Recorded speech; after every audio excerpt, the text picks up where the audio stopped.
Welcome to the Service Plus track, brought to you by the Marine Dealer Conference and Expo in 2018. My name is Valerie Zebron, and I'm glad to have you joining me here today for Fix It Right, Then and Now. This makes a fantastic shop meeting. It can also be a great thing to review to get ready for the next season. Hopefully to see what you can be doing to do a better job of fixing things right in your shop. I have a goal for every program that we put together, and it's threefold. I want you to make more money. I want you to have more loyal customers and better customer satisfaction. And I'd really like you to have a little bit less stress and more fun at work. For the last 18 years, I've taken a look at what shops can do to reach those goals and what some stores are doing to make it a lot harder on themselves. I know your shop's unique, but let's imagine that we looked and could find other shops somewhat similar to yours, working on the same product, same amount of technicians, dealing with the same seasonality, etc. If we were to compare your store to those other stores, and then look at the financials of yours versus the others, would they be similar? Chances are pretty good some shops out there are making hand over fist, while others are actually losing money. And if we looked a little closer and actually looked at your job specifically, would we find things that you're doing that maybe other people in your position have figured out some better ways of doing things? That's kind of my goal for all the training that I create, is what areas specifically of your shop and your job could be a little bit more proactive. Because let's face it, we're either being proactive or we're being reactive. And proactive puts us in that position to make more money, have more loyal customers, and a lot more fun at work. 18 years ago, I developed a program for the marine industry called Fix It Right the First Time. And I thought it would be fun to take a look at some of that video from back in the day and see what's changed and what's still the same. We're going to take a look as we do these glance backs at these videos. We're going to have a little look at your shop and see how much of these things apply. But first, let's just take an introductory look at what the video and what I looked like 18 years ago. By far, the toughest job in a boat dealership is in the service department. Making sure that our customers are taken care of before their boat even gets here, while it's in our care, and after it leaves, will ensure that they're going to be back for a second, third, and fourth boat purchase. We're going to take a look in this video at some things that you can do individually and as a team to make sure that it all comes together.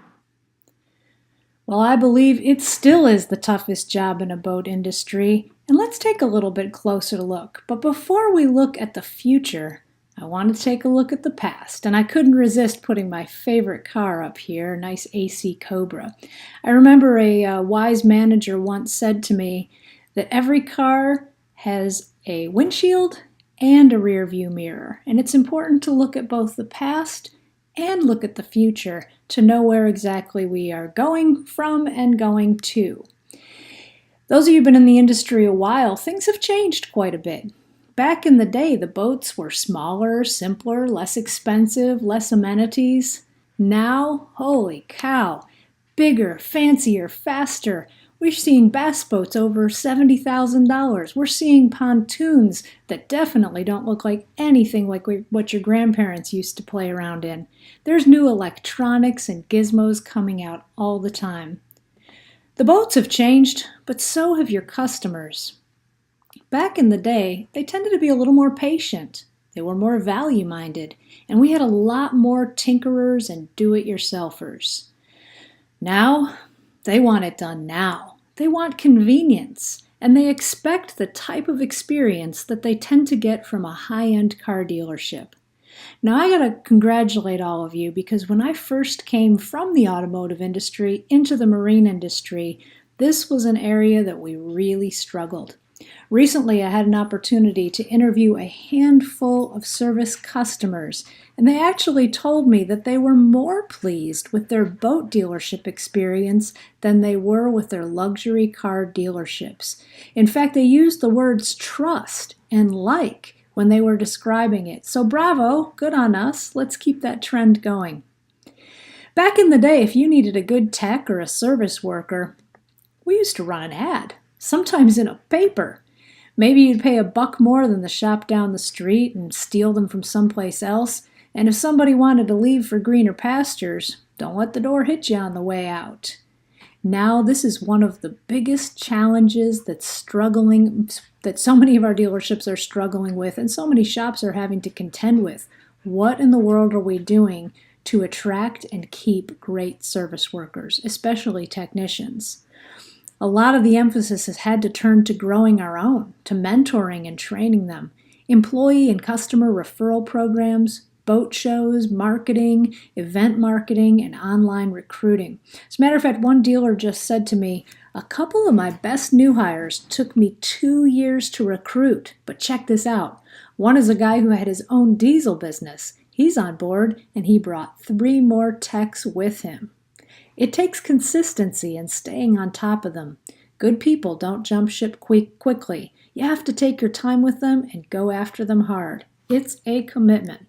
Can't agree more. That is the truth. So often I hear dealerships say to me, if we could only find the right person. And this isn't always the case, but I'd say about 9 times out of 10, it's almost certain that this dealership doesn't have a solid process. When you don't have a process, you're hoping a person is going to fix all of the things that are going on in the shop that you would like to wave a magic wand and make right. That's kind of setting somebody up for a sink or swim approach. Well, we'll stick you in this position. The last 3 guys didn't do much with it, but maybe you will. Quite honestly, it sets them up for failure, and it's an abysmal, frustrating, and unfair situation to put your team into. So we're going to take a look first off at why it is so critically important to have a process. And it really doesn't matter if your shop has 1 technician or of 100 technicians, the process is relatively straightforward. You're going to do some scheduling, write-up, repair, quality control, delivery, and probably some follow-up. We've heard a lot of reasons as to why shops don't want to have a written process. We're too small to have a process. We're too big to have a process. We're too seasonal. We're too unique. Or my least favorite one, yeah, we had one of those made up for dealer certification. Bullshit. Excuse me. A process is critical, no matter what your situation is. It's vital to a profitable, proactive service department. And the best ones aren't something that are designed in a little corner office. The best are created and reviewed regularly by the entire team. Think of it as a living, breathing document that allows you to troubleshoot and figure out what you can do better down the road. It's something that allows the entire team to turn to when something goes wrong, and instead of saying who messed up, they can look at what went wrong, where did it break down, and what can we do to make sure we do a better job in the future. A few more reasons to sell you on the importance of a process. It provides consistency.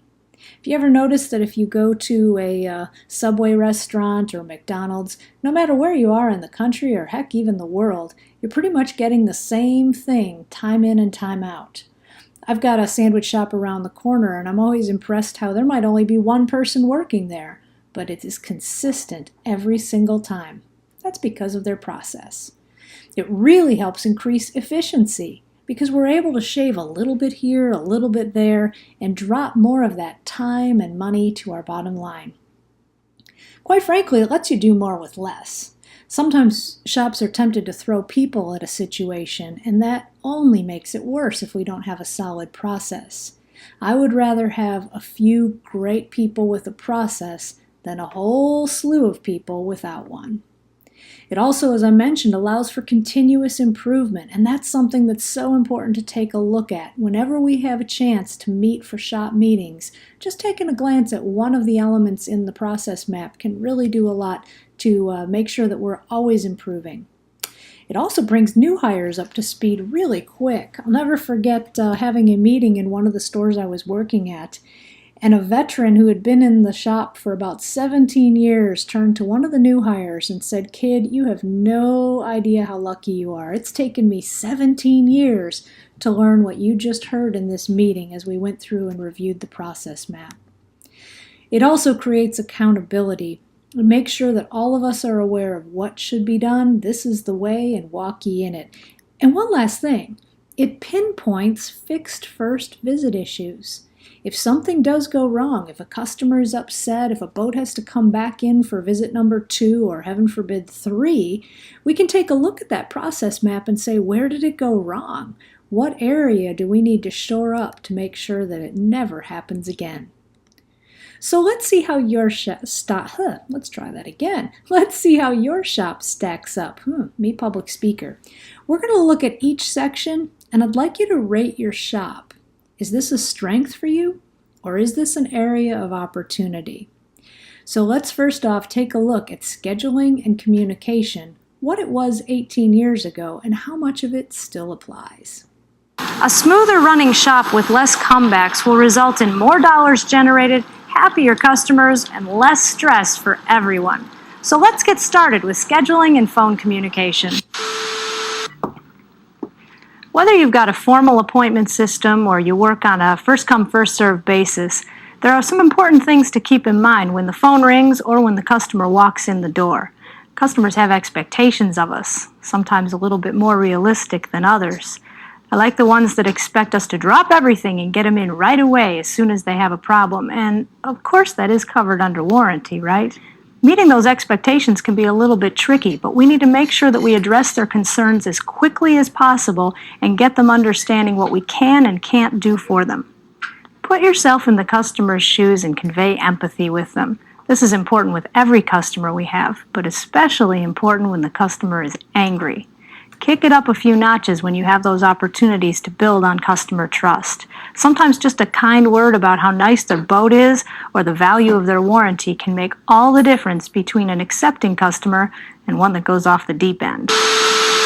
I doubt if there's a shop out there that doesn't prioritize work, be it an emergency, the owner's best friend, or getting an oil change squeezed in before an engine overhaul.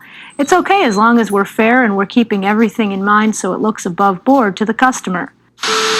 This leads to the point of being prepared to accept the customer and their boat right from the get-go.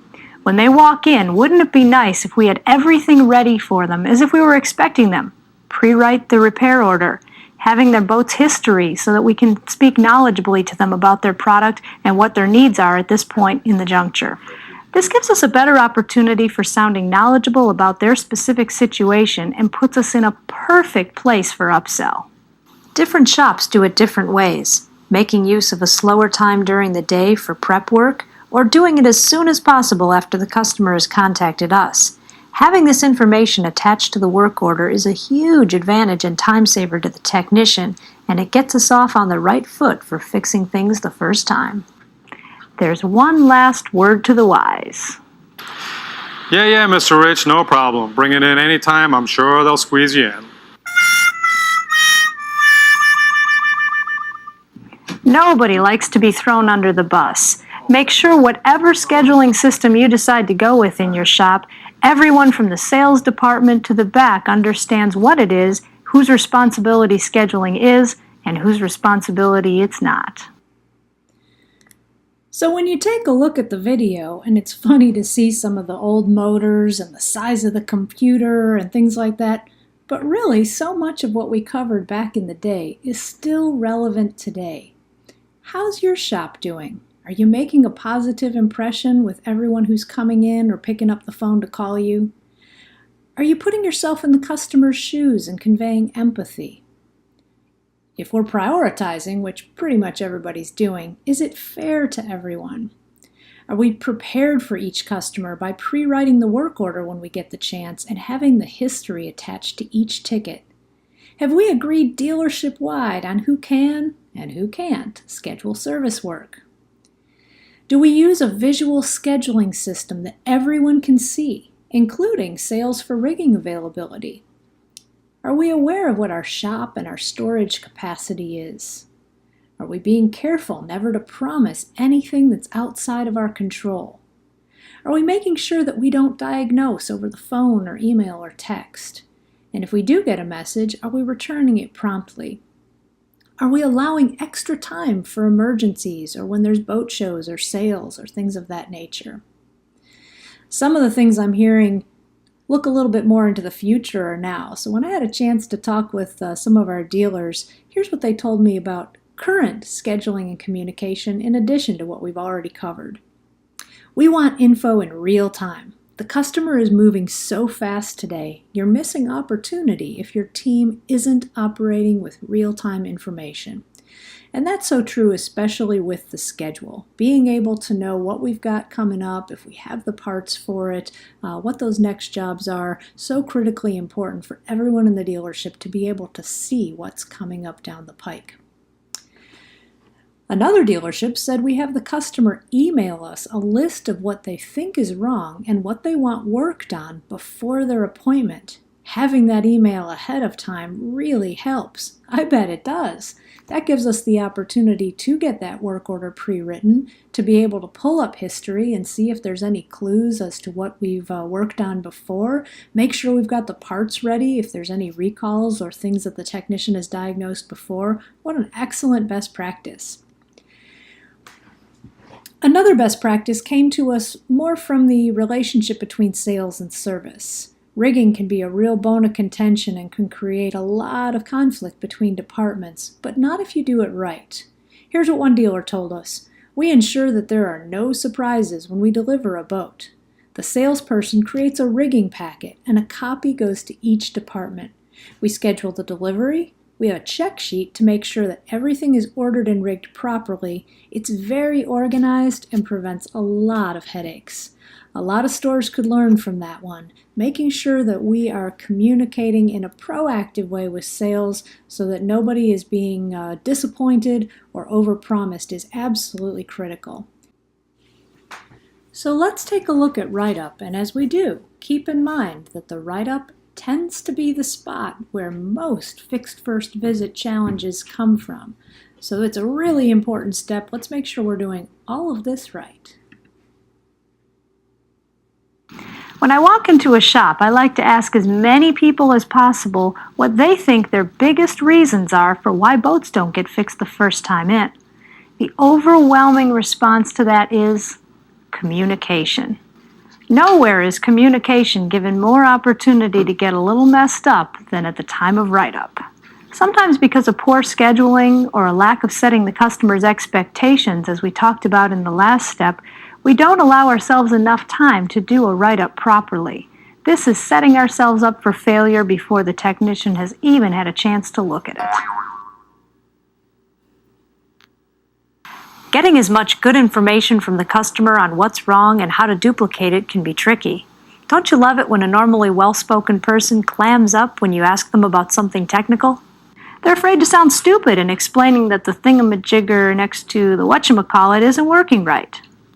Many customers don't even think we need information from them. They assume that our technicians have some cool gizmo that they can plug into any boat out there and it'll tell us anything that's ever been wrong. Ah yes, the boat had a nasty case of hiccups last Wednesday. Wouldn't it be nice if we had a piece of machinery that we could plug in and do all that for us? But since we don't, we need to get as much information as we possibly can, and that can be a little bit intimidating. Our role in this is to get the customer to feel comfortable enough to open up and important enough to understand that they hold the vital informational keys in getting their boat fixed as efficiently as possible. How do we do that? Location, location, location. Customers feel much more comfortable at their boat than they do at the service counter. While we're out there, we can take a little time to make sure that we're talking about the same port side, and they can show us more specifically what their concerns are. Chances are we can use this opportunity to get some vital statistics off the boat. VIN, serial numbers, checking the hour meters, and since we're out there, we might as well conduct a walk-around. Now, a lot of people balk about walk-arounds because of the extra time and effort that they take during what's probably the busiest time in your day. A few well-chosen minutes here could save us hours, even days in the long run, not to mention the stress and money that we would save.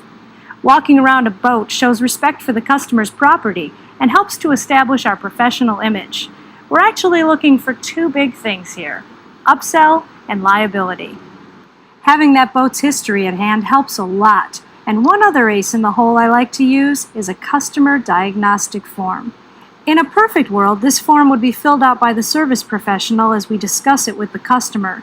In the real world, it's a great thing to hand to the customer while they're waiting to be helped or when no one is available in service on weekends or after hours.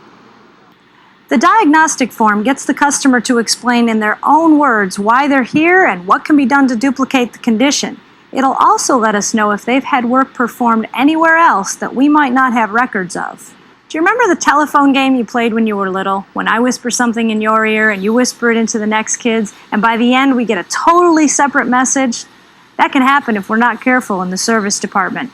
Having one of these customer diagnostic forms attached to each work order provides a direct link of communication between the customer and the technician. It will provide them with valuable clues to help them diagnosing things the first time in. This is also the time for us to determine if the boat's been in to us for this complaint before. If it has, be sure to mark the ticket, the schedule board, and if possible, the boat. I'm amazed by what people like to keep on their boats. From vintage bottles of port to pet boa constrictors, make sure that we ask people to remove their personal belongings. Finally, before they leave, we need to verify that we have all the correct information, including as many phone numbers as possible.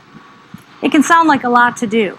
You might even think that by doing all of this, we would be cutting our productivity in half. Not so. A few well-chosen minutes here in the beginning will save us time in the long run. The write-up. So critically important. Get as much good information as possible from the customer. What, when, where, how. Perform walkarounds to look for upsell and liability. For a lot of our stores, if you have a marina operation or dry storage, it's not always possible to do it right there with the customer. If you can, great. But if not, making sure that we're doing that at least as soon as the technician gets to the boat before we start working on anything. Using a service diagnostic form, also known as a customer diagnostic form, to determine the concerns. And as that golden nugget we got in the previous thing, some of our stores are actually putting that on an email that they get prior to the boat coming in. What a great best practice. If it is a comeback, note FFV, fixed first visit, on as many places as we can, the repair order, the schedule, and even the boat. Get as many contact points for the customer as possible. It used to be pretty much just phone numbers, but now it's text, it's email. Find out what's the best way to get in touch with them. Have the customer remove their valuables. Set a pre-approval amount. Let them know when they're going to hear from us by, and use their preferred method. That is such a tremendous best practice, so put a star next to that one. Statistically, it's been said that 90% of the phone call volume that comes into service departments is coming from about 10% of our customers calling us to find out the status of the job. If we're really good about that one and setting a here by us time frame, chances are good they're not going to feel the need to call and bug us. A few extra minutes at write-up can make a big difference, so take enough time to do a proper write-up. The customer, chances are, has one concern that's most important to them. We call that their primary concern. And if we put that on line 1 of the work order, it gives us a great place to go from. We know what to mention first. We know what to diagnose first. Before we try to sell anything else, we need to make sure we've addressed and got information on that primary concern. Verify all the customer and all the boat information. Don't take the customer's word for it. Find out specifically from the boat and from the motor what the correct information is. Suggest additional needed work based on mileage or what we found in the tech notes. Educate the customer using language that they understand. The best way to do that is to let them talk a little bit, and then you'll get a better understanding of what level to speak to them at. And this is also a great time to cultivate a trusting relationship with the customer. You'll see what kind of boating they do, how they use it, and get a chance to kind of build a little bit of rapport with that. More of our dealers are using this best practice now. We're sharing pictures and video back and forth with our customers. The techs can see and hear exactly what the issue is, and the customer appreciates the explanation.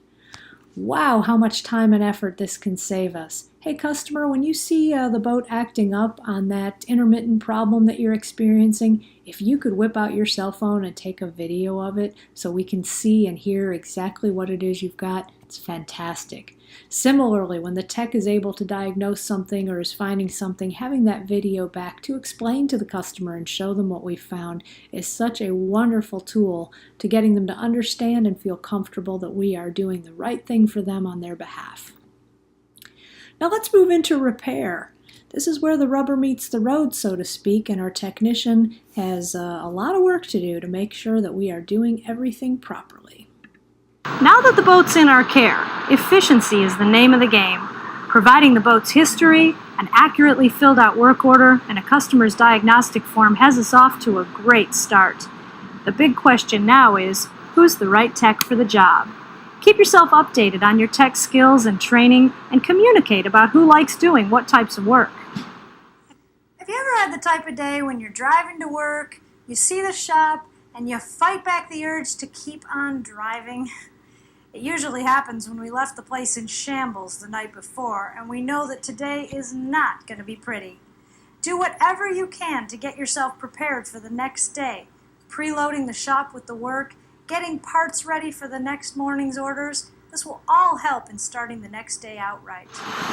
While it is important to keep work moving through the shop, one of the biggest dangers is to rush the job or to take a reading from the psychic hotline instead of taking the time to diagnose it properly. 9 times out of 10, this is usually fixed by throwing one of these at it.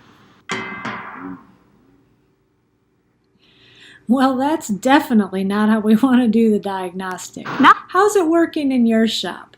Are you able to dispatch and get the right tech on the right job? Are you prepared for tomorrow?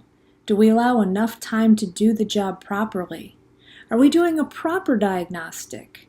Are we utilizing all the special tools, manuals, and tech bulletins that apply?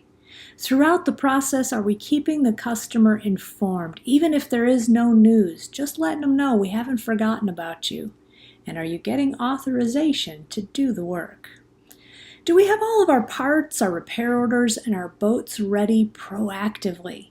Are we dispatching properly where we're taking into account spreading a little gravy with every biscuit, so to speak, especially when our technicians are paid on flat rate or incentive-based pay?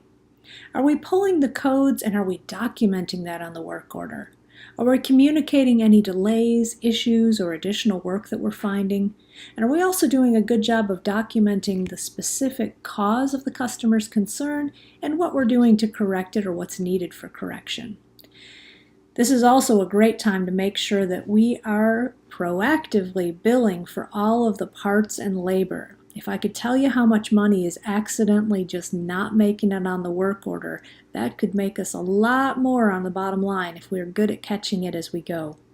And are we looking over the boat for additional needed issues that they either need now or that might be coming up down the line? Some of our stores are going more to mobile apps so the guys can enter things in the field right away. We're seeing it head in this direction, and chances are pretty good that it's going to help our efficiency. Some of our shops are also making the technicians and the detailers the night before go and physically touch the boat that they're scheduled to work on in the morning. They're doing this the night before they leave, and they're saying it has helped so much. If there's any type of reason why they shouldn't or can't work on that boat, we're going to know about it before it's tomorrow morning. Now we're at the point of quality control. Let's see what needs to be done to make this an effective step. After the work is complete, a nice warm fuzzy feeling of accomplishment can set in. Doing a simple quality check before each delivery ensures that the customer shares in that warm fuzzy feeling. Not many shops have the luxury of a separate quality control person. Whether you do or not, every single boat should be quality checked. Who should have to do it? Everyone. As we're walking through the shop and walking through the lot, keep your eyes open for anything that you can possibly find so that the customer doesn't find it. The first logical quality control person is going to be the technician who worked on the job. Make sure that everything is clean and tight, and we haven't left behind any gifts with purchase like shop rags or tools. Make sure that our repair fixed the customer's complaint. The best way to make sure that we hit the nail on the head is to use the same diagnostic tests that we used prior to the repair. Is it possible that any of the work that we performed might cause the boat to perform differently, feel different, sound different? Provide as much information as possible on the work order so that we can set the customer's expectations at delivery. Keep in mind that the work order is really a legal document. Provide as much supportive documentation as possible. Tests we ran, codes pulled, any tech bulletins that apply, conversations with the customer, or tech hotlines. One of the most common complaints we hear is, "My boat's dirty." Think about it. All the work we've done up to this point, on the phone, getting the write-up to happen properly, getting the information to the technicians, locating parts. Do we want to let a little dirt get in the way of customer satisfaction at this point? Hopefully not. Quality control doesn't have to take a whole lot of time, but it is so important, and it really should be everyone's responsibility. Problem is, when you say it's everyone's job, no one tends to do it. So that first quality control person is the tech who worked on it. Make sure above all that the fix that we performed actually equals the customer complaint. That sounds obvious, but it's actually one of the leading causes of fix first visit comebacks. You did a fine job repairing just the wrong thing. Every boat should be quality checked, making sure that there's no gifts with purchase, no rags, tools, boxes that the parts came in. But also every work order should be quality checked. And finally, make sure that that boat is clean, at least as clean as when they dropped it off, hopefully a little bit better. Complete a multi-point inspection report form, something that we can give the customer that's a visual tool to show them where their boat is doing well and what they might have coming up down the road. And if you get an opportunity, having a second set of eyes verify that it's ready for the customer can really pay off. We're on the final step, delivery. Let's see what it looks like. Isn't it a great feeling when you call the customer to tell them that the boat is done? Whew, that's done. Delivery is the last step in the process, and if we make it a strong one, the customer will leave on a very good note. I really don't know what they did, but your bill is $1,975.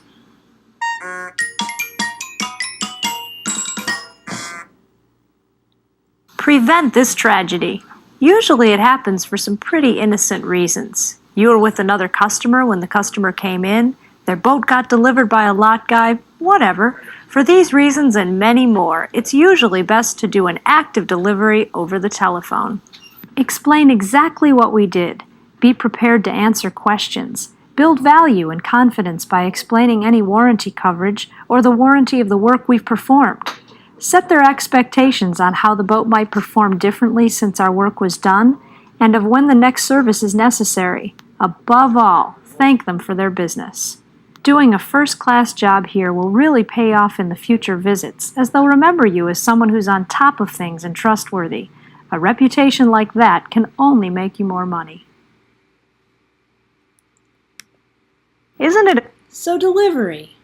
Are you performing an active delivery either on the phone or through email or text?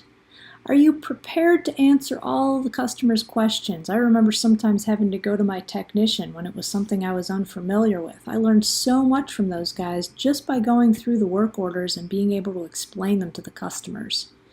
Being ready to give them the total of the bill down to the penny, including any shop fees, taxes, etc. Arranging for pickup or delivery, that's so helpful, especially to make sure that we are going to have that boat clean for when they're going to be picking it up. Too many of our stores are having to wash those boats multiple times or accrue delivery costs or fees or having those boats sit longer than we would like them to. So really making sure we talk about that with the customer's key. Thank the customer for their business, and if you're not already doing it, track results with surveys. Find out how we're doing. Schedule that delivery and the courtesy wash with the customer so that we can avoid that dirty boat or storage fees, as I mentioned before. Collect the money. This one sounds obvious, but too many of our stores are waiting to do this. And then all of a sudden you've got multiple open tickets and customers who say, now what work order is that? So making sure that we collect that money as quickly as possible is key. Give the customer a heads up on future work that's needed with that completed multi-point inspection. What a great visual tool that is to have. Schedule for future work, or add it to what I like to call your rainy day list, something that is tracking all of the needed work on all the boats that you see, so that when it gets a little slow in there in our slower season, or when it just gets a little not as busy in the shop, you have something to refer to that's specific to that customer. Having a dedicated area when the boat is done for your paperwork, the keys, so that nothing's getting lost. And lastly, educating the customer on proper trailering. Delivery now. Man, we've seen some improvements in this area, and I expect this is going to continue. One service advisor said to me some of the newer product links to the customer's phone to let them know when they need service. It is such a help to the service advisor. I'm looking forward to more of that in the future. Aren't we all? The more we can communicate with the customer on what needs to be done and when it needs to be done, the better. One final video to take a look at before we wrap up this session. A lot of teamwork goes into getting a boat fixed on its first visit in, from the scheduling and phone communication to the write-up, the repair, the quality control, and finally the delivery. Doing a first-class job in ensuring that the boats get fixed their first visit in really can pay off in the long run. The customer will remember you as somebody who's on top of things and trustworthy. A reputation like that can only pay off in the long run. This video wasn't designed to give you all the answers on how to fix a boat visit 1. Do you want all the answers? If so, look at your coworkers. No one is a better expert at your shop's particulars than the people who work there day in and day out. Tapping into that first-hand knowledge is the best way to ensure that we can fix our processes that ultimately fix our boats. The process map that we took a look at is not going to be a one-size-fits-all for every shop out there, but it gives you an indication of how to create and craft your process map. So I'd really encourage you to talk with your team to get it written, to say how do we want our scheduling to happen, how do we want our write-up to happen, and to review that on an ongoing basis. The benefits of this are so numerous. It gets everyone on the same page and brings new hires up to speed. It helps align our job descriptions, and it consistently gets boats fixed right the first time in the most reliable and efficient way possible. Teamwork is ultimately the best way to fix things right the first time, and I gotta say it goes beyond the shop. Recently I had an opportunity to interview a lot of top boat salespeople, and I was so impressed with this one salesperson in particular. When I asked him what he attributes his top sales position to, this is what he said to me. Certainly having first-class boats helps, but without a great service crew, sales is just lip service. It's so great to have a service team that stands behind their work. Most of them are boaters, so they know what it's like to want your boat working right and to be able to get on the water. This came from a top salesperson about his shop. How great is that? It reminded me of a time I was visiting another large dealership, and one of the master technicians that I was speaking to pointed at a sales guy that was walking by. He said, "Hey, see that guy over there? He's actually one of our top salespeople, and whenever I sit down with my family to dinner, I tend to thank God for people like him who put food on our table." Man, we need to really work on taking those walls that sometimes can build up between departments down and appreciate what our interdepartmental friends in the other departments are doing for each other. I think that's really ultimately what's going to take our industry and our shops into the next level. When we look at the future of fixing things right, it's going to take the work of your entire team at the dealership, and that starts with you. One of my husband's favorite phrases is stop pointing the finger and start pointing the thumb. So it's super easy to look and say, yeah, but if those guys would only, time out, what can you do to help your relationships between the other departments? Thank you so much, service professionals, for taking the time to watch this video. Looking forward to helping you take your shop to the next level. There's lots of free tools available to you on the website. So if there's something on there that you'd like to see, just feel free to reach out to me, and looking forward to helping you as well. Take care and make it a great year.